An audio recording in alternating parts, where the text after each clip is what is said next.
Board. Well, a new documentary highlights new dimensions of the U.S.'s support for insurgents fighting against the Syrian government. Militants interviewed in the documentary aired on PBS stations said they are trained by American trainers in a secret base in Qatar to attack Syrian government troops and vehicles. The militants meet their American handlers in Turkey before traveling to Qatar. At the base, said to be on the border with Saudi Arabia, the militants received 3 weeks of training on how to use sophisticated weapons and fighting techniques. Damascus has repeatedly said U.S. and its regional allies are providing the insurgents with funding, weapons, and military training. At least 150,000 people have died in Syria, and millions of others displaced since the beginning of the conflict in March 2011. Let's cross over to the U.S., to Los Angeles, joined by former U.S. congressional staffer, Mr. Rodney Martin. Thank you so much for being with us. What does this mean exactly, that, according to the documentary, that American troops or trainers are actually training all of these potential terrorists in Qatar? How does Washington get away with this? Well, it's hypocrisy, and I'll have a statement tomorrow posted at ana-ann.com. But this is not new. This is not new U.S. policy.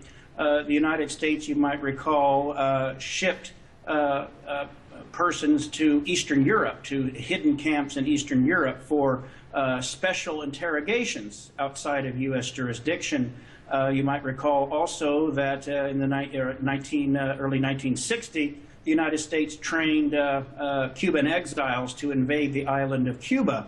These are gross violations of international law, as well as gross violations of human rights.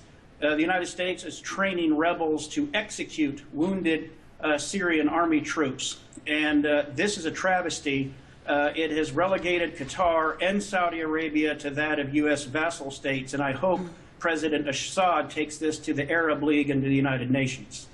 Well, let's look at just what you've just said, that President Assad takes it to the Arab League and the United Nations. But throughout the more than 3 years of seeing what is going on in Syria, neither the United Nations nor the Arab League seems to have done a whole lot.